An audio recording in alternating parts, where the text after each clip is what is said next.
kardeşlerimiz, muhterem ablalarımız, apalarımız, abustaylarımız, gönüllerimiz, devletçilerimiz, barımızdan ve Allah Teala'nın ulu selamıyla selamlayayım.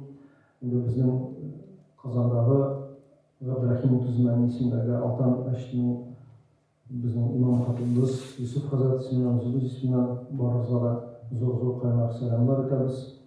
Allah Teala'nın rahmeti ve bereketi her başlarımıza olsun. Esselamu Aleyküm ve Rahmetullahi ve Berekatuhu. Allah Subhanahu Teala her başlarımıza da uzun rahmetin nasip etsin. Bu cuma kişilerimiz hayırlı, hem mübarek olsun. Bu cuma kişilerin devletçilerimiz bir kütlet Ramazanlar. Cuma kişisinde Peygamberimiz Aleyhisselatü Vesselam'da kımda şu cuma kişisinde eğer de şunda bir sebep var, eğer de kişi o vaktini hayırlı yavuşta uzdurup, namaz okup, zikir etip, tezbih tatıp, izgir ameller kılıp uzdursa, şu saatler turutluysa Allah Teala o kişiye uzun rahmetin, bereketini nasip eder. Hem de biz mındacılık mı? Recep Hazretimiz rahmet Allah razı olsun. Çakırımızda bir kere atıp geldim. Bunda ikinci mertebe geliriz. Hani üniversitenin iştekçisi bulğanda nasıl bulğanda hem de Hazretimiz şu meşrimizin Kazan'da 86 meşri var. 86 meşrinin ikinci zor meşri bizim meşrimiz. Birinci Kulşarif olsa ikinci zor meşri bizim Altan isimdeki Abdurrahim Utuzman'ın meşri şu meşrinin aksakalları, abustayları meşruatıp her başısı da sizge zor kaynar selamlar ettiler. Hem de bugün bizim vaazımız ezde olsa g'ilim avu turunda dolaşaq. Allah subhanahu ta'ala hayırlı teşekkürler bilip sizlerle de meşhur silanışak vaazlarga qarata amel ibadet kılmasını nasip etsin. İlk birinci Allah subhanahu ta'ala elbette bizge Kur'an-ı Kerim'de 1400 yıldan ilk Kur'an-ı Kerim'in ciberdi Peygamberimiz Muhammed Mustafa sallallahu aleyhi ve sellem farklı hem ilk birinci ayet Estağfirullah İkra bismi rabbikellezi halak diyen ayeti bu sadakalar. Yani yaratan Rabbinin isimlerini okudu yani. Bugün de biz o ayetini her vakit okuyuz. Her vakitini biz onu iske alırğa tırışabız. Ama lakin o ayetke qarata bizning amellerimiz barmı? Yani kişilerle bizim kardeşimiz var. Kazanda şu bizim meşrimizge şu bir kardeşimiz var. 11 yaşında bir malay. O indi Urus halkına mindi g'ilimni ilanlasin kelar. Men musulmon bo'lasim kelar dedi. Aytisi de, enisi de, devletçisi de, devamı da başka milletten, bizim Tatarlıktan tutup, ama lakin mindi musulmon bo'lasim kelar. 11 yaşlık bala. Biz o'zimizning bolalarimizni aydali qizim, aydali o'g'lim, men seni masjidga olib boram, andan senga biror aybir olurman, kibitga boramiz da biror jivashka olurman, biror degan aybir olurman deb aytamiz. Bu bala 11 yaşlık o'zi ayta mende musulmon bo'lasim kelar, meni masjidga olib boramiz dedi.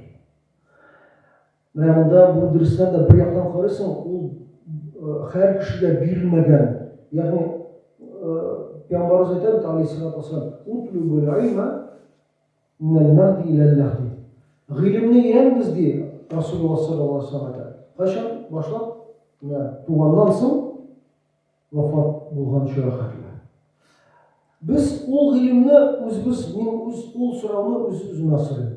Biz o g'ilimni Ma'rifatullah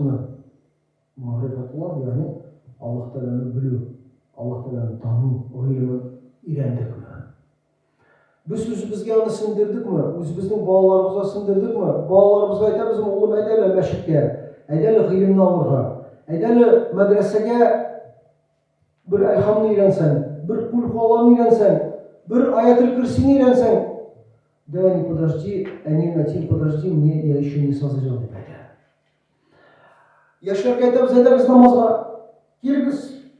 Hazırdan meşit so'qmog'in taptab yuribmiz deb aytamiz yoshlarga. Aytadilar, Hazrat kerakmi, to'xta. Min әлі пенсия шықпадым. Min әлі қартаймадым. Min мына қартайғаш әлі барырмын деп еді. Қартайғаш мен барырмын мәшітке де, мына менің фәлән ауылда дәуетім бар. Ул миңа дұға қыла, ул мөәззин, ул миңа дұға қыла. Яхшы әлі сенің дәуетім бар. Мына фәлән ауылда дәуетім абыстай, мына кешәрін атыбайдан анарға бір ярым ай алып қайтым, бір лән білән бизәңден күштәнәшкә, ул миңа дұға қыла. Яхшы әлі сенің дәуетім бар. Әмма ләкин, қиямат күнінің ұзынлығы деп Құран айтады. Қиямат күнінің ұзынлығы 50 мың жыл болашақ. 50 мың жыл болашақ қиямат күнінің ұзынлығы. Қиямат күнінде сен де, сенің балаларың да, сенің ұнықларың да, ұнықшықларың да барбыз да біз Аллах Тағаланың хисабына тартылашақпыз. Бәхетлі болашақ шул кіші дейді Расулуллах саллаллаху алейхи ва саллям. Кімге кім? Мына ғамәл дәфтәрі китабы оң жақтан келуші кішілер. Ең бәхетсіз, ең бәдбахт кіші шул болашақ ғамәл дәфтәрі сол жақтан берілешек кішіге ең бәдбахт кіші болашақ. Не үшін? Аллах субхану тағала бізге айта: "Астағфируллах ва ма халақтал джинна вал инса илля лиябудун." Мен бұл жер шарына жинлерді де һәм кішілерді яраттым. Аллах Тағала. Жинлерді һәм кішілерді яраттым екі мақсат үшін. Екі мақсат үшін яраттым. Бір, мені тануыңыз үшін, чтобы вы познали меня Аллаһ. Мені тануыңыз үшін. Һәм екіншісі, миңа ғибадат қылуыңыз үшін. Чтобы вы поклонялись мне.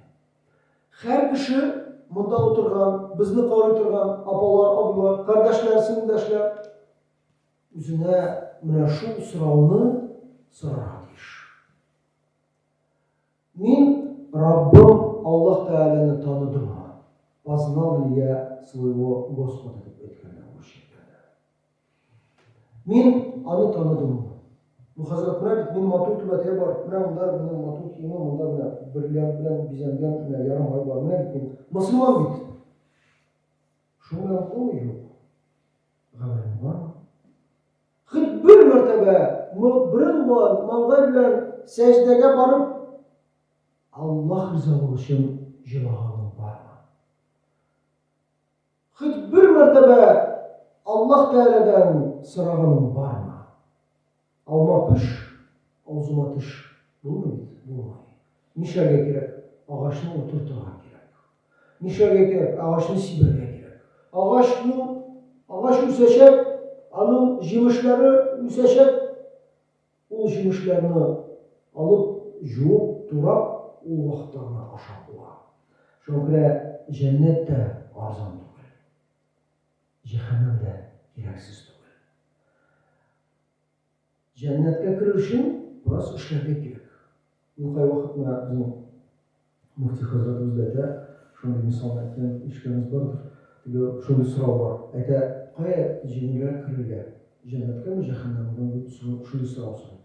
И кешеләр кем намаз укымый сразу әйтә, хәзрәт җәһәннәмгә керергә җиңел дип әйтә. Бик җиңел. Бик җиңел. Муфти хәзрәт әйткәндә, менә җәннәткә, җәһәннәмгә керү өчен акча түләргә кирәк. Вход в ад платный, акча түләргә. Теге шул кешеләргә әйтә, синең акчаңыз бармы? Теге җәһәннәмгә керергә акча түләргә. Акчаң бармы синең? Шуңа. Ничек инде хәзрәт дип әйтәләр. Менә кеше аракы ала, акча түләй шулай. Кеше зина кыла, акча түләй шулай. Кеше ночной клубка, төнге клубка бара, акча түләй. Бу шулай диләрме? Кеше наркотик кадый, акча түләй шулай. Нәрсә юлы? Җәһәннәм. Намаз укырга бушлай. Ораза тотарга бушлай. Әтиеңнең, әниеңнең хәйрне басын алырга бушлай. Изге гамәлләр кылырга бушлай. Менә җәннәт юлы. Җәһәннәмгә акча түлисең? Юк, мин җәһәннәмгә барам дип әйтә. Юк, җәһәннәмгә барам. Гөнаһ эшли. Кемдә кем дип Пәйгамбер алейһиссалату вассалам үзенең ихтыяры белән зарарга керә икән, zararlı aybirler işleyken o kişiye merhamet edilmez demedi. Merhamet etmez andı kişiye. Dige rahimli şefkatli bulmaz. Kişi özünün ihtiyarı bilen batakka dige batıp yok inşunda batam, inşunda baram deyip eğer de deyken yani özünün ihtiyarı bilen o kişiye merhamet edilmez. Hem Allah Teala bizge meşhur Peygamberimizin sünnetini çıkardı. Peygamberimizin universal olan sünneti, eğer de Peygamberimiz Aleyhisselam'ın bir sünnetini desek, Peygamberimizin bir hadisinde, eğer de bir ahir zaman aldığında, men temesseke bi sünneti inde fesadi ümmeti felehu ecrun amiyet müşahidin. Resulullah sallallahu aleyhi ve sellem. Kim de kim ahir zaman aldığında, benim bir sünnetimi ötese, bir sünnetimi. Neydi sünnet Peygamberimizin neydi sünnetlerini biliriz? Mesela Peygamberimiz Aleyhisselam gül başın cevabı namaz okutan var. Tepeş kılıklı bizim anlayışımızda tübetey başı kaplangan var. O da bir sünnet mesela. Esa aşağı alınan kolunu cevap turan var. Aşağıda oturgan vakitte Bismillah edip aşağıdan başlagan. Jıklarda yatkanda o yakka vurulur, jıklarda yatkan. O yakka vurulur. Esa sırtı üstüne jıklara jıklaytan var. İden çıkkanda dua kılan, kırganda dua kılan. Ve Peygamberimiz de men temesseke bi sünneti inde fesadi ümmeti felehu ecru niyetin şeyin. Eğer de ahir zaman aldığından kim benim bir sünnetimi ötese 100 şehit derecesine erişir. 100 şehitnin derecesine erişir. Hem şu ayet Peygamberimizin de meşhur hadislerine kararında ise İnnemâ buistu muallimen. Yani İmam Bari'nin mukaddime hadisler jintörde ise Resulullah'ın meşhur hadisinin ise min baratik muhallim edip jidâlim edip Resulullah sallallahu aleyhi ve sellem. Yani eğer de bir nindidir mesele bunca eğer de sıralarız bulsa açığız Kur'an'ı. Açığız Peygamberimiz Aleyhisselam'ın sünnetin, hadislerin hem anda bütün üzerinizde bulunan sıralara cevaplarını tabulamazsınız. Hem de her kim ilim öğrenir için yola çıksa diye Peygamberimiz Allah da o kişiye cennetke vargan yolunu cimriyeti.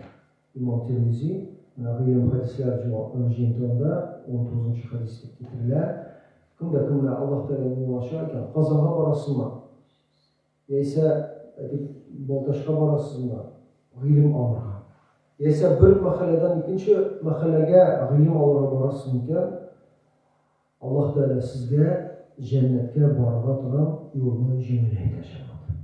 Her bir atkan adımızda kübme nişe savaplar ise kübme adımızda günahlarımızı yarılık. Şokre ve bu bizge Peygamberimizin şunday hadisler ayta Allah'ım fayda bir müşahidimden sina sığınamam. Ya Rabbim ya fayda bir mitran şunday naşar bilimden beni sakla min sina sığınamam deyip ete bizim Peygamberimiz Aleyhisselatü Vesselam. Hem de ilimni qayın alırlar var. Hazır bitinde bir kup sosyal şirketlerde de bir kup roliklarda var, nelerde var.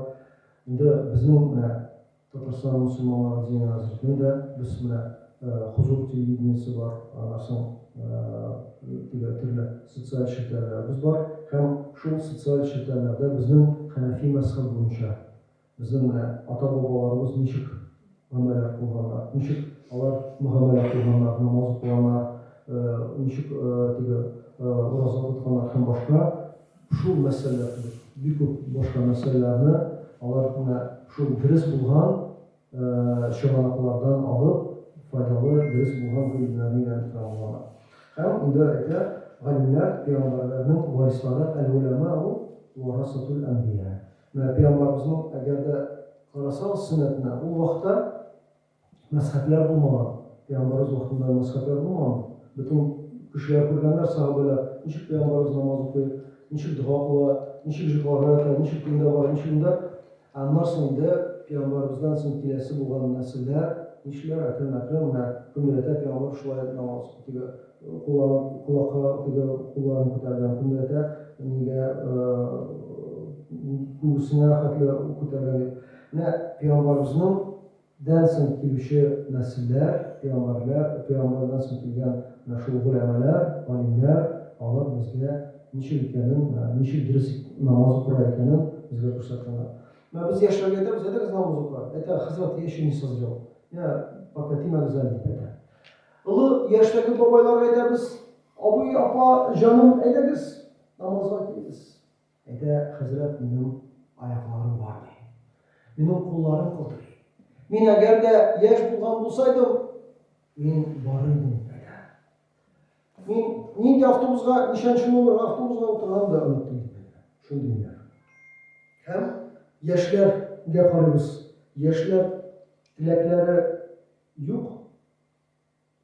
O'zlarida bormi tilaklari? Balkim bo'lgan bo'lardi, ammo lekin hali qortaymaganlar. Allohning tilaklari bor, kishlari yo'q. Yoshlarning kishlari bor, tilaklari yo'q. Allohning tilaklari bor, kish yo'q. Va Alloh taolaning bir yoqdan nishlik bizga sinov. Mana masalan biz ertangi namozga masjidga jo'naymizmi? Biz yatsi namozga masjidga jo'naymizmi? Masalan ayta, agarda sahih hadislarda aytilar, Rasululloh sollallohu alayhi vasallam agarda unda Rajif Hazrat hajroq boran kishi, bunda da aramizda hajlar da vardır, abalar arasında. Ayta Rasululloh sollallohu alayhi vasallam ertangi namozga agarda masjidga kelib namoz o'qisangiz, ertangi namozni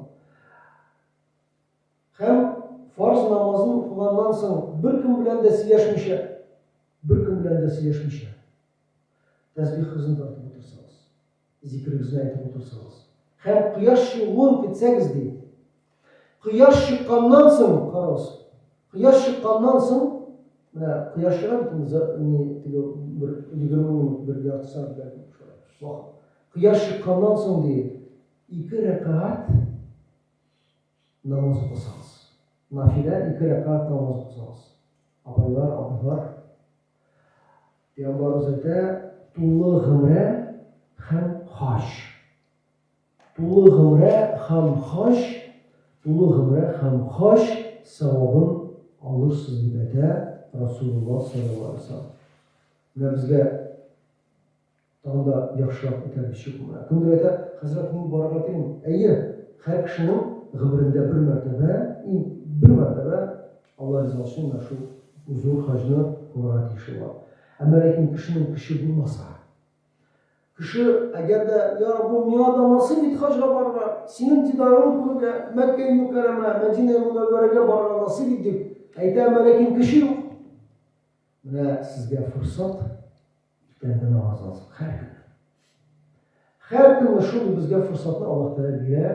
Inshaalloh to'liq g'imra ham hoj deb aytadi. 3 marotaba Payg'ambarimiz alayhisolatu vassalam u sizni bizga topshirdi. Mana shuni da biz agarda qarasak, bizning uchun bir o'targich bo'ladi, ibodatlarimizni orttiradi. Dushanba ham payshanba kuni Rasululloh sollallohu alayhi vasallam ro'za tutgan bo'ladi. Biz mana bordik ro'zani tutamiz da shu bilan bitdimi? Yo'q, shamat. Alloh taolo bizga tag'inda yanada fursatlar beradi. Mana bu oylar, Ramazon oyining qo'shida bo'lgan oylar, Muharram oylari, Zulqa'da, Zulhijja oylarida qilgan izgiliklarning savoblari ko'p marotaba ortadi. Harom bo'lgan oylarda, Rajab oylarida, masalan, harom oylarida qilgan izgiliklarning savobini bizga payg'ambarimiz belgili ko'rsatadi. Qaydan? Qaraymiz Payg'ambarimiz alayhisolamning sunnatida. Nishli bizga birindir shunday o'targich beradi, izgi amallar qiladi. Va Umrada Quba masjidida biror hojlar ayta 2 rakat Quba masjidida 2 rakat agarda namoz o'qisa deb Umra hajini qilgan kubuk savobga erishadi. Mana bizning shunday zo'r savoblar. Mana Payg'ambarimiz qayerda bilamiz? G'ilm bilan. Qayerda bilamiz? Payg'ambarimiz alayhisolamning hadislarini o'rganib, shu hadislar bilan amal ibodat qilishimizni biz agarda bilsak, zo'r savobga erishamiz. Masalan, Qur'on aytadi, bizning jannatimiz bizning aylarimizning oyoqlari ostida. Bizning jannatimiz bizning aylarimizning oyoqlari ostida. Hatto men bunda zalda o'tirishi apalardan, abilardan sig'imali mana kimning aynisi bor? Qo'llaringizni ko'tarsa. Kimning aynisi bor? Maşallah. Maşallah, maşallah. Ve ənigizin qaydığız, ənigizin ayaşınız. Bizim cənnətimiz, bizim ənigizin ayaqları arasında Qur'an edir. Bizim cənnətimiz, ənigizin ayaqları arasında. Və la taqul ləhum uffin, ənigizgə, ətigizgə uf deyib tədəqürməz. Uf baxmaçı da olsaydı, uf mammaçı da olsaydı, tədəqürməz. Əgər də əndi kişi bu dünyaya gözün yumğanda, əgər də əti kişi, əni kişi bu dünyaya gözün yumğanda özünün balasından razı olmasa, Allah saxlasın, Allah saxlasın, Allah saxlasın, rəncib gitsə. O balalar neydi, bayqulsular bulsunlar? Bəxtli bulaq. Bəxtli bulaq. Niçin? Çünki ətisini, ənisini rəncitkən xəndə, ətisi kitib vardı, ənisi kitib vardı. Bizim cənnətimiz, bizim ənlərimizin ayaqlar arasında. Bizim ənimizin cənnəti qayda etiksə. Наш рай находится под ногами наших матерей. Где находится рай наших матерей? Yok.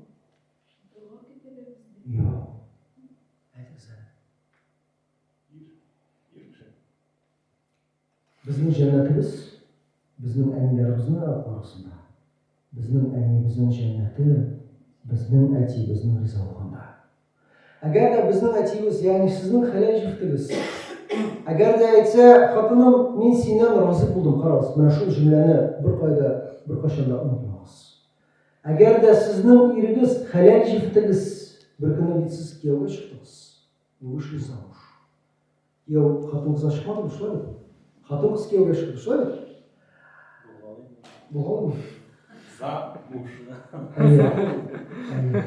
Mənə əgər də sizin iriniz sizdən razı olsa, bunda apalarını hürmətləb, hürmət etgənim üçün şu əybini edəm.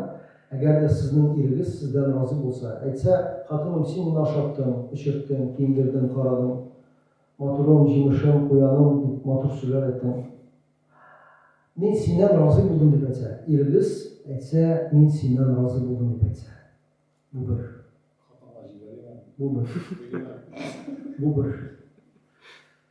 Hem ikincisi, əgər də xatın qız, ənimiz, apayımız, dəvanimiz, sinimiz, əgər də o müslimə xatın qızlardan olsa var. Müslimə xatın qızlardan olsa Allah Teala'dan qorxuşu, Allah Teala'ya, Peygamberine iman getirib yaşayışı, gıybədət buluşu xatın qızlardan olsa deyil. Qiyamət günündə biz qəbrimizdən, şəsiyyədindən, qopçukdan, yağdan tırızılan vaxtda şəsiyyədindən bir günü varımızda tırleşiriz. Ətimizni də, ənimizni də, dəvətimizni, dəvnimizni də, barısını da görəcəyiz. Əmmə lakin qaybirləri cənnətlik bulacaq. Qaybirləri cənnətlik bulacaq. Həm qiyamət günündə də şu qəbirdən tırızılan vaxtda əgər də mənə şu iki sıfatqa ənimiz, apayımız, sinimiz, dəvanimiz əgər də iki şu sıfatqa layık olsa, yəni Allah'ın irləri, yəni sizin irləriniz sizdən razı bulğan xəldə, həm siz də müslimə bulğan xəldə əgər də dirilsəks, qiyamət günündə rəhmət fəriştələri deyə etəşəklər o xatın qızğa nindi işikdən dirilsin, şundi işikdən cənnətə girdi. Cənnətin 8 qapqası var, cəhənnəminin 7 qapqası var. Nindi işikdən dirilsin, ey fələn qızı fələn. Niçin? Çünki senin irin razı oldu. Çünki senin irini razı ettirdin. Məsələn, əgər də bir kişi hiç gənciklərə ayıqanda, əgər də etsə, xatınına, xələl ciftinə etsə, ədəciklərə ayıb etsə.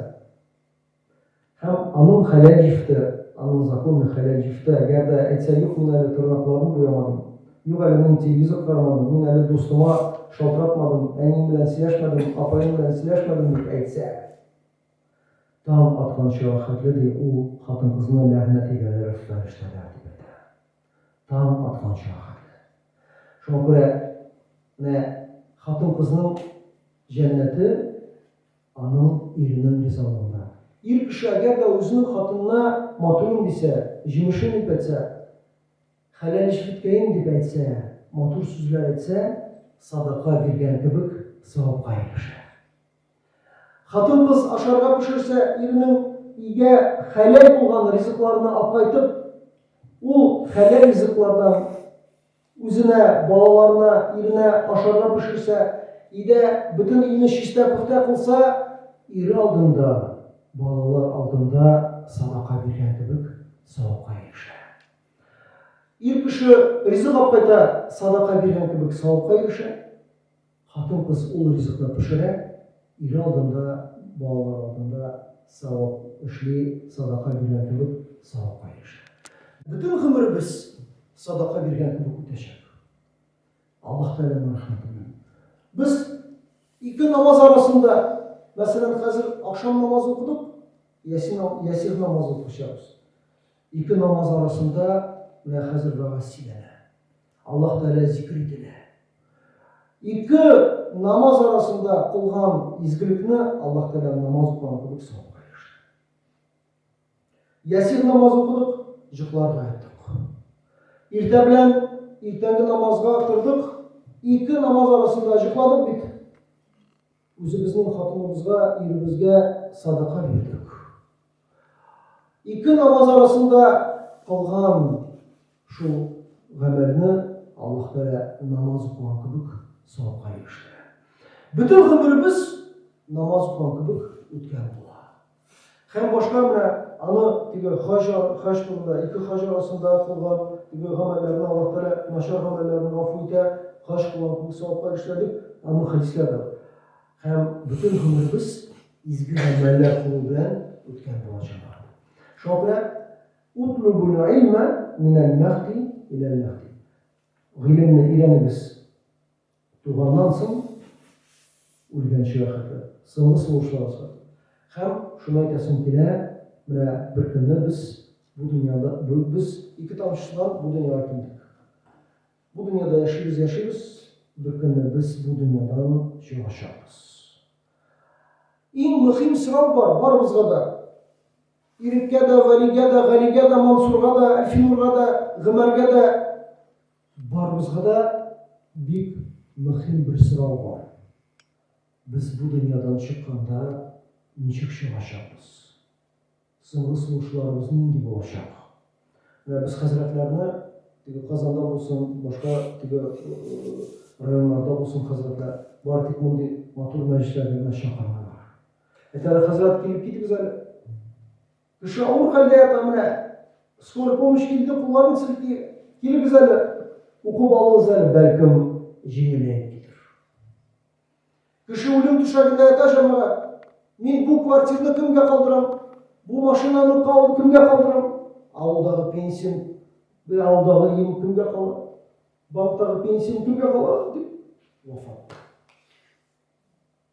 Соңгы сулышлар килгәндә Азраил фәрештә бер секунд алдан да түгел, бер секунд соңыннан да түгел, бер көнне безгә барыбызга киләчәк. Кемдә кем мән кана ахиру калами ла илаха иллаллах Мухаммад Расулуллах Мөхәммәд. Кемдә кем соңгы сулышлар килгәндә ди.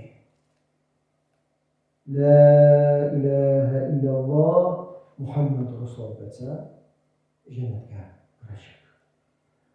Менә өйгә кергәндә бит ачкыч белән керәбез, өйбезне ачабыз, әйе. Машинаны хуплыйбыз ачкыч белән бит, әйе. Җәннәтнең дә ачкычы бар. Ла илаха иллаллах Мухаммад Расулуллах. Кемдә кем шул җөмләне әйтсә, җәннәтнең ачкычын алган. Ул җөмләне әйтә алачак бары тик шул кеше, кемдә кем бу дөньяда Аллаһ Тәгаләгә иман китереп, Пәйгамбәрбез Алейһиссәламга иман китереп, яшәсә, намаз укыган булса, ураза тоткан булса, хаҗ кылган булса, закят биргән булса, әтисенең, әнисенең хәйр дуасын ала торган булса. Әгәр дә әти кеше, әни кеше бу дөньяга күзен йомганда, үзенең баласына рәнҗеп китәләр икән, Allah saqlasın. Allah saqlasın. Allah saqlasın. Əgər də özünün balasına lənət edib, rəncib, əgər də gedərkən bir əti, bir əni, o bala nindi bay olsa, məxəfi buna alır. Niçin? Ətisi, yeysənmişi rəncidirlən xəlqə bu dünyaya sığır, soğuşun bilir. Şuna görə Allah Teala bilən əti yəni arasında balalarına qarada. Bir nindi də kirtək yox. Əgər də əti qışı, əni qışı dua qılsa, Ya Rabbim, benim balam şunu xəlqə.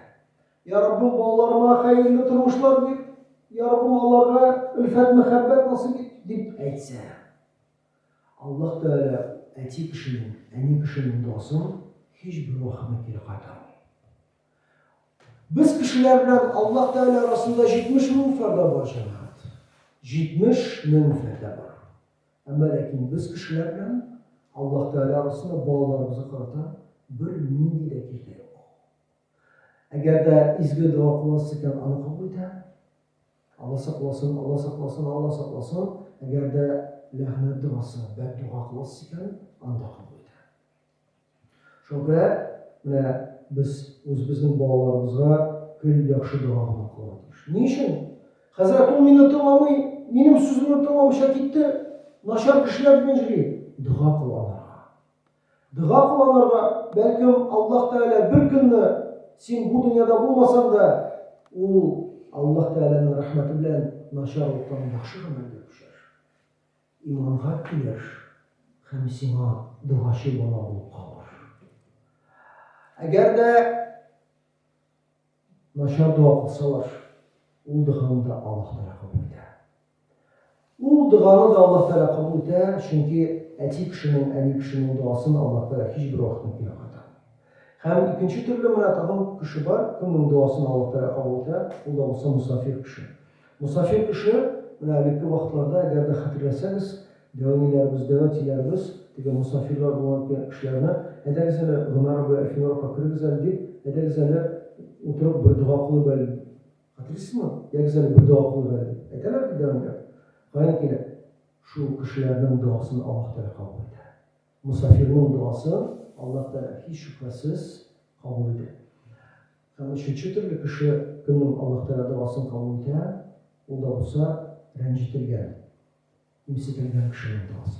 O kişiden Allah Teala arasında hiçbir fərdə yok. Birinci hem ikinci türlü kişinin duasını alırız değil. Üçüncü türlü kişinin duasını almaz. Ətinizdən, əninizdən, ənim, ətim, Rıza Bəxil bulunuz, mənə xeyir dua qılınız.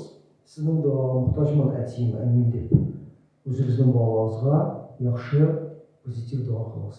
Həm indi şu musafirlərinin dualarını alırız, musafirinin duasını Allah Teala qabul edir. Bu xeyirni qayın biliriz. Rasulullah sallallahu aleyhi ve sellem bizə göstərkən hadislərindən qarab, biz onlarda şunu etib öyrənəriz və şunu bilən əməl etməyə çalışırız. Düşkünə bulğanda Bağlar etələrdə, dəvələr, dəvətçilər killərdə qınaqa etələr, mən qızım sən şokolad, mən sən şokolad deyib etələrdə. Sizlər şöyle çıxırsınız mən, ınıqlarınıza barandaşlar. Edər gibi kötürüb şınlayıb, ınıqlarıma biraz şokoladını mən deyib. Qarışsızmı o şokoladın içində nərsə var? Yox, indi qayamlar, balam da alam şunu. Ama içində xələl bu, haram bu. Qayam biliyoruz, Peygamberimiz Aleyhisselatü Vesselam haram ilgili enne halal değil ve enne haram değil. Kaynağımız yine de Peygamberimizin hadislerini almamız. O şokolad olsun. Balamızga bir gende balam hafızlıkta okuyup, balam meşitke gelip anın duası kabul olur mu eğer haram olursa. Bir gün Peygamberimiz Aleyhisselatü Vesselam şu dedi, bir bedevi harap tıradı. Hem kullarını tutarıp şuraya dua kılarken Ya Rabbi, Ya Rabbi, Ya Rabbi deyip dua kılar. Bir bedevi garip. Peygamberimiz Aleyhisselatü Vesselam o kişinin de yemi de haram. Aş kazanında boğan rızığı da haram. Niçin ki Allah Teala o kişinin duasını kabul etsin?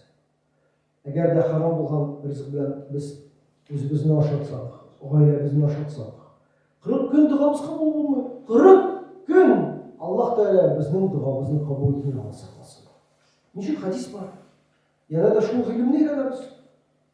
Дигән кайбер ниләргә, мәҗлесләргә барганда апалар әйтәләр, сорыйсың, бу ит хәләлме? Хәзрәт, мин моны алдым авылдан. Әле авылдан алдым дигән сүз ул хәләл дигән сүз түгел. Может, аны башка бер кеше аракы салып, аракы эчеп, әгәр синең бычакны бүген бәрі gəldi, шулай итеп исереп килеш может чалгандыр. Чалган вакытта бисмиллаһ бер әйттемме, әйтмәдемме? Һәм башка. Аннан соң әйтәләр, хәзрәт, ул бит дуңгыз түгел, менә бит сыер ите, дуңгыз түгел бит. Әгәр дә Аллаһ Тәаләнең исеме белән чалынмаган булса, ул сыер. Яисә ул тауык, яисә ул күркә, яисә сарык. Бисмиллаһи Аллаһу акбар дип чалмаса, харам. Кеше белеп, бисмиллаһи Аллаһу акбар дип әйтмәсә, харам. Ул итне, ул бит дуңгыз түгел, юк. Әмма ләкин Аллаһ Тәаләнең исеме белән чалынмады, харам. Һәм шуның белән без аның белән шикләнәбезме, юк. Аллаһ Тәала безгә апашы Маида сүрәсендә, Бакара сүрәсендә әйтә. Яна да гыйлем. Нишли? Әйтә, мин сезгә биш берне харам кылдым ди. Беренчесе үләксә ашарга харам кылдым. Үләксә, ягъни сыер ите ашарга ярый. Әйтик, сарык ите ашарга ярый. Әмма ләкин үзенең үлеме белән авызларда үсә. Ул инде була үләксә, мертвечина була. Харам. Һәм Коръәнне biz biliriz, Allah Teala bu artık Gariplerge gene indirmeden, yaysa Tatarlarga gene indirmeden, yaysa Uzbeklerge gene indirmeden. Kimlerge indirgen? Bu dünyada yaşayışı bütün kişilerge. Kişilerge hem bütün kişilikte indirilgen, hem Kur'an'da yazılgan Allah Teala'nın emri bu bütün kişilikte kağılmıştır. İkincisi demin size haram kıldım diye kan. Менә кечкенә булганда дәвамилар бunda беләләр, дәвамилар гематоген бирәләр. Гематоген аптектан алалар иде, гематоген бирәләр балаларга. Анда ул үгез каныннан ясалган гематоген булып чыга. Кан харам, канны ашарга, эчәргә харам. Өченчесе дигән сезгә харам кылдым ди Аллаһ Тәала, шушка итен, дуңгыз итен. Һәм аның белән бәйле бүтән әйберләрне шул şuşkadan yasalan elbirlerini haram kılın. Hazret, benim falan abim var, o namaz okuyor. Ama lakin insülin kadı. İnsülin nasıl yasalar? Şeker avuşu abılara falan verir. İnsülin kadrışı var. Yani duңgızın bir ülüşünden, bir aksımından yasalan şunu preparat. Kişi namaz okuyor. Bu insülin kadı. Eğer de kadamasa bile Hazret yarım degende eğer de kişinin ölüm bilen yaşaw arasında eğer de şunday mesele iken onlarga Allah Teala tarafından ruhsatı var. Ölmeslik derecede onlarga şunlardan izlerge kadar. Ama lakin o duңgızdan işleni haram. Dörtüncüsü Allah Teala'dan sizge haram kıldım diye Allah Teala'nın ismi bilen çalmayan hayvanlarının itlerini aşağı haram kıldım. Apaçık ayet Maide suresi, Bakara suresinde var. Hem biz sanır nişaret iş özümüzge anlaratmışız. Beşincisi, men sizge haram kıldım diye Allah Teala yırtmış hayvanlar, hiçlik var. Mesela buraya tilki, ayu, yırtmış bürküt, kuşlar, burunları bik nazik bulanı diye ostudun şöyle. Işlı bulgan, tırnakları ışlı bulgan, şunday yırtmış kuşlarını, yırtmış hayvanlarını sizge aşağı kullanmaya haram kılın. Mene sizge ne deyip? Allah Teala'nın gılimi. Biz Allah Teala'nın gılimin öğrensek, onlarga şu o gılim bilen amel kılsak, bu dünyada da, ahirette de ilfet, muhabbet içinde yaşayacak bizim ulaşak Allah Teala'nın rahmeti. Eğer de Allah Teala'nın gılimi bilen yaşamasak, haram itaşanda kakaya razniцы deyip etsek, kakaya razniцы mene tavuk halal, mene haram tavuk. Kakaya razniцы deyip etsek Allah saklasın. Eğer de kıyamet günde ol kişi cehennemge layık bulgan olsa, Allah Teala deyip ol kişini de cehennemge atkan vakitte kakaya razniцы deyip kişi ite tügül, Hatta it kiysa kıytıp o kişini de cehennemge taşar. Какая разница deyiliriz. Allah saklasın. Şuna göre bu dünyada yaşayan her bir mezgil için biz Allah Teala'nda cevap vereceğiz. Nerse aşadık, nerse siledik, nerse kurduk, nerse işittik, kaya bardık, nişledik, bütünüsü için bu dünyada doğandan başlayıp ölgençiğe kadar biz o sıralara cevap vereceğiz Allah Teala. وَتُوبُوا إِلَى اللّٰهِ تَوْبَةً نَصُوحًا Allah Teala aldığında çin manada tövbe ederiz. İnna Allah yuhibbut tevvabin. Allah Teala tövbe etişlerini yaratar. İnna Allah yuhibbul mutatahhirin. Allah Teala şiştarmışı kişilerini yaratar. Buna biz özümüzge sığırız. Bu yaşka kadar biz gittik. Kimdir 30 yıl önce namaz kıldı. Kimdir 10 yıl elek namaza bastı. Kimdir 5 yıl elek namaza bastı. Buna hasibu qablen tuhasabu. Ulşi gel özümüzün amellerimizni nindi amel defterimiz qaysi ağır, o'ng yoqdagimi, sol yoqdagimi amel defterimiz ağır. Yaxshi amellermi ağırroq? Noshir amellermi ağırroq? Hasibu qablen tuhasibu. Hali Allah Teala sizga o'zini tortib, aytadi bandam, sening vaqtin yetdi. Sening amellerini o'lchaymiz. Diye altından o'zi bizning amellerimizni o'lchaydi. Biz Allah Teala'ga Anın huzuruna, anın icdarını ko'rga, anın huzuruna borga azirmi?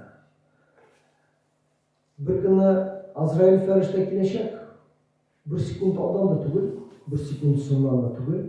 Kelajak, Hazrat apay, aboy, unim, do'stim, sening joningni olib. Sizning so'zlarimizda shu la ilaha illalloh Muhammadur Rasululloh deb aytirilik kishimiz bo'lishadi. Bulaşakmı? Min Allah Teala'ga nindi derecede yakınım. Min anın rızalığı için oraza tuttum mu? Min Allah rızalığı için namazımı okudum mu? Min Allah rızalığı için zekatını verdim mi? Min Allah rızalığı için hac amelini kıldım mı? Şu bütün Allah'ın özümüzde sırrı. Min Allah rızalığı için özünden bağlarına hayırlı ilimler, hayırlı sıralar, hayırlı oyunlar ilettim mi? Deyip soruyor bize bizga. Yani kışkına olganda, bir kunda bir bala qayta devamlısına kışkına, devamlısı kıymak kışı. Ete oğlum, bana devatçının küreki vardı. Şu kürekini alıp, ete birazına karnı şiştartıp al beni deyip ete devamlısı. Kışkına. Devamlısına ete, oğlu devamlı asimya iPhone paylaşımı. Mana biz aytamiz, abilarga hali kishkina bo'lganda bolalarimizga cho'pa-cho'p berib, shokolad berib, aytadi o'g'lim, masjidga borib kelganlar, bir alhamdu bir pul qo'ldan berganlar, iratinglar. Deb aytirlik, ularni shulay olib boramiz. Zo'r o'chkash, pensiyangiz yetmaydi. Pensiyangizda yetmaydi. Necha qarsin iPhone? Soruyu başlıyorlar. Bu devamlılar en bay kişi dünyada devamlılar. Bilasizmi? Devletçiler hem devamlılar. Allah'ın bir pensiya vaxtında var. Yani 80'den artsa, hani 80'den sonra tamam da alalım. Ondan sonra ipotekalar yok. Var mı ipotekalar? Çocuklar için ipotek söylesin. Kreditleri yok. Şista. Bütün yaklardan umhan. Allah'a şükür. Yaşlar nişi? İpotekalar var, mana. Devamlı bizga barımız da sıramız devamlı. İyi olurgaydı diktiler. Şöyle devamınız bilir, devamınız bilir. Şöyle devamlar. Matur sözler buna etseniz, buna bizge şu Peygamberimiz Aleyhisselam'ın ayetini yok mu? Matur cevap alıyor. Şuna göre 70-80 yaşından çeşitliler. İşler, anlarsın? Onlar Allah'a ekber Hazretleri. Şuna göre buna bizge ayet. Hem de gıylimni şu temaga beyli olan hadislerini tanımlarına İmam Abu Davud hadisler jiyintig'ida, gıylim hadisler jiyintig'ida turgan bizga hadislar bor edi. Bir g'alimning boshqa g'alibdan istin bo'luvi deydi. Bir g'alimning başka bir g'ayridan g'iybat qilish kishidan ustun bo'ldi ayning boshqa yulduzlarga qarata bo'lgan ustunligi deb aytadi. Ay boshqa yulduzlarga nishqatli ustun, shu qatli g'aybning da mana shunday g'ayridan g'iybat qilish kishidan tanda ustunroq deb aytadi. Shunda g'aybni o'rganib bizga payg'ambarimizning hatta Lenin bo'ladi shu hamda biz Peygamberimiz Aleyhisselam tam şu hadisinin devamında peygamberler miras bulup altını da gümüş de kaldırmadılar dedi. Peygamberlerle kararız peygamberlerin tarihine peygamberlerin kubisi bulan Şaban mı olur? Şaban. Kütüşü bulan. Üzümden son altını da kaldırmayanlar. Gümüş de kaldırmayanlar. Nasıl kaldırmayanlar? Allah ibaret g'iylimni qoldirganlar g'iylimni qoldirganlar ham shu mirosga erishgan kishi so'ngsiz bir erishga erishgan bo'ldi dedi Peygamberimiz Aleyhisselatü Vesselam. Ham yerlarda ham ko'klarda bo'lgan maxluqlar hatto sudagi baliqlarga qatli borisi g'iylim istavishi uchun Allohdan u kishining gunohlarini kechirishini tiladi. Va o'zingizning onangizni jibarasiz masalan madrasaga. Onun için yerde, gökte bütün mahluklar, hatta sudağı balıklar o balığız için tövbe istiğfar kılar, Allah Teala'dan tövbe eder. Ve bizge şu g'iylimning nihatli zor ahamiyati türlü biz yaklardan ona alırga tırıştık. Hem de Allah Subhanahu Teala bizge shunday g'iylimlar bersin ki, ya Rabbim o'zimizga foydali bo'lgan, o'zimizga, millatimizga, vatanimizga foydali g'iylimlar bo'lgan g'iylimlar berdik biz duo qilamiz. Juma kuni izgi kunlardami, izgi kishilardami, ro'za tutgan vaqtda, bugun 60 kishi deydi. 60 kishi kimda kim deydi, ro'za tutsa, dushanba, payshanba, payg'ambarimiz nechun tutgan bu kunlarda ro'za? Chunki dushanba kuni payg'ambarimiz men u kunni tutdim deb aytadi. O günü tuğan için Peygamberimiz Düşenbe gününe hürmet edip urazat tutgan. Çünkü o günü o tuğan. Pençşembe günü bugün 60 kişi günde niçin urazat tutgan? Çünkü Pençşembe günü Allah Teala atma içinde bulgan amellerini Pençşembe günü niçin cihayken onun rahmetiyle Allah Teala şöyle mindi Allah Teala aldığında urazat tutgan kiliş özünün amellerini atmalık amellerini tapışasını diledi. Şuna göre bu Peygamberimizin bizge olan nasihatleri biz onu bizge eğer de sindirip Allah rızası için şu amellerini kılsak özümüzge de özümüzün yanımızda olan hatta tuğanlarımızga da, anıklarımızga da, anakşıklarımızga da bir zor faydalı olur. Mesela Kur'an-ı Kur'an'a inanırız biz. Günlerde devamlar aytırlardı. Bizge barımızda da devamlarımız başta g'iylimni öğrettiler. 90'lı yıllarda şulaydı. Eğer onunkilerle bir kul havanı oku. Bir kul havanın neydi zor bizge faydası var cemaat. Bir kul havanı söylesin. Peygamberimiz Aleyhisselatü Vesselam eğer de bir mertebe kul havanı okusanız değil, bir mertebe İhlas söylesin. Bismillahirrahmanirrahim. Kul huvallahu ahad. Allahu samad. Lem yelid ve lem yulad ve lem yekun lehu kufuven ahad. Bir mertebe okudum. Kur'an'ın işten bir ilişim kankılık savka yaşası değil. Одну треть как будто Kur'an'ı прочитали, şunu savka yaşası dedi. Eş mertebe kul falan okup, tuğlu Kur'an'ı kankılık savka yaşası. Kullarınızı okutarasız da, böyle 60 kişi, enlerimiz, etilerimiz, devletlerimiz, ervahlar kaydalar. Eğer de biz televizyon karab şeyler işip, Allah'a dua kılmışa, eğer de şurayı ötkərəmiz ikən, cıqlar qaytamız ikən, Allah'a dua qılmışa, rəncib giderəmiz ikən. Və kul falanı okudunuz, 3 mərtəbə.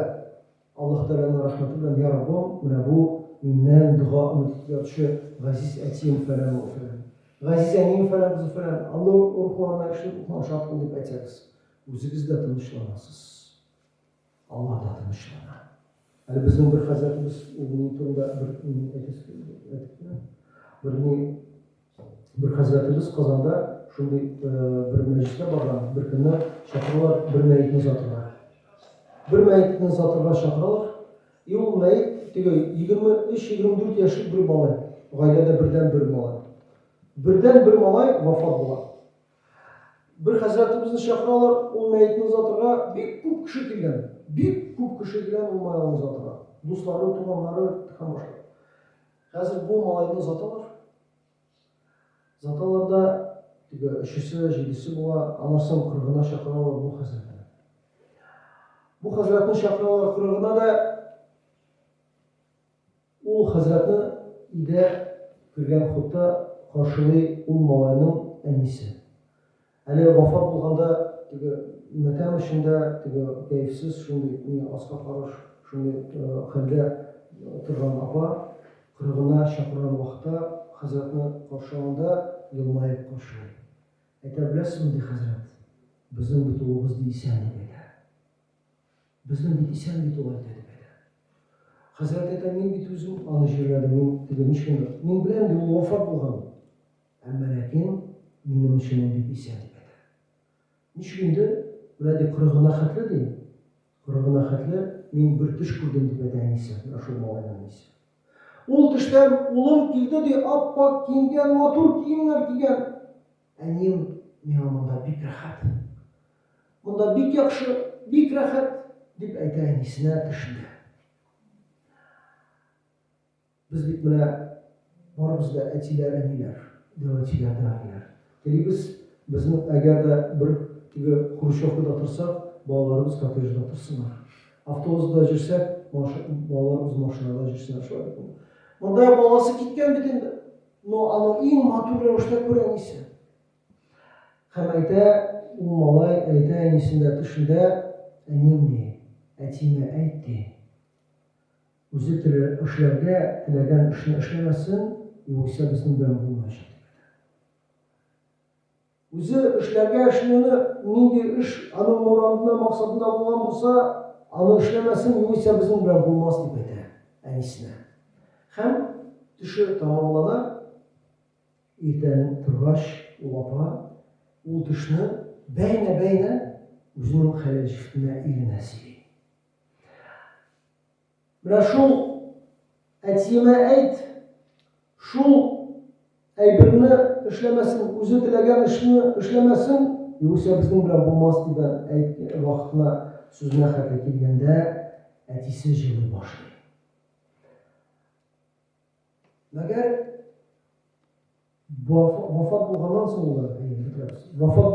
соң ул ничәдән әтисе үзенә урын таба алмаган. Үзенә урын таба алмыйча, үзенә кул салырга теләгән. Әмма ләкин менә бер кемгә дә әйтмичә, шул бер кемгә дә әйтмәгән. Улы әнисенең төшенә килә һәм беренчедән матур рәвештә күренә, әнисе тынычлана һәм әтисен шундый зур фаҗигадан саклап кала. Нишли? Әтисен дә шул зур фаҗигадан саклап кала. Хәзерге вакытта әтисе дә, әнисе дә Аллаһка шөкер намаз укый башлаганнар. Менә үкерә башлый, җырлый башлый. Мин бер кемгә дә әйтмәдем, шундый ниятем булганын дип әйтә әтисе. Улы әнисенә аны белдертерә төш аша, төшендә. Шулай итеп, әйтәсем килә, менә Аллаһ Тәгаләнең рәхмәте белән без үзебезнең дә, гаиләбезнең дә, балаларыбызның да, онукларыбызның да шулай игелеген телибез икән, марифатуллаһ, Аллаһ Тәгаләне өйрәнергә тиешле булабыз. Пәйгамбәрбез алейһиссалату вассалам хәдисләрен өйрәнергә тиешле булабыз.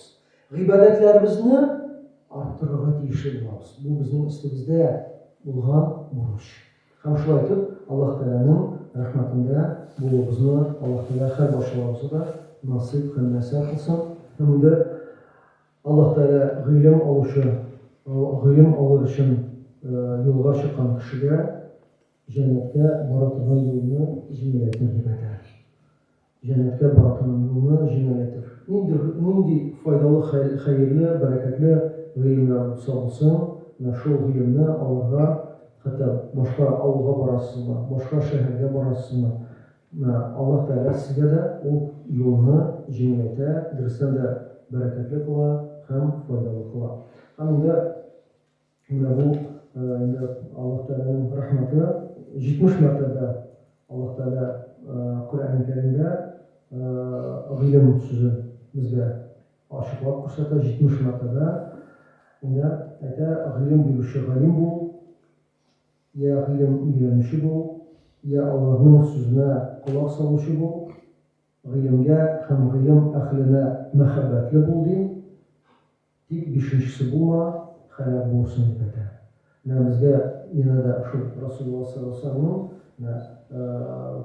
ko'rsatgan apaçık hadisi ilimni nindi ahamiyatli bo'lganin, ilimni o'rganishning nindi zo'r daraja bo'lganin bizga Payg'ambarimiz alayhissalatu vassalom hazratlari bizga aytadi. Hamda Alloh subhanahu va taolo bizga xayrli, barakatli ilimlar berib, shu ilimlar bilan foydali bo'lgan ilimlar bilan amal qilishimizni Alloh taolo nasib etsin. O'zimizga da, yaqinlarimizga da iyilik, immonlik, tinchlik, tegizlik berib, xavf-xatarlardan saqlanib, xayrli, uzun, barakatli, bismillohli umrlar yaşalarımızı nasip etsin. Allah Teala barşamızdan da razı olsun. Hem ondan da Allah Teala razı olsun. Şakırdığımız büyük rahmetine büyük yaratıp girdik. Yakın olmasa da gene de Allah'a şükür. Allah Teala kuruşuyla nasip etsin. Hem de bizlerde de sınır sınırlarımızda Azrail ferişte bizge kelgende La ilahe illallah Muhammed Resulullah deb aytib, Alloh taolaning rahmatine erishishimizni Alloh taolo nasib qilsin. Assalomu alaykum va rahmatullohi va barakatuh.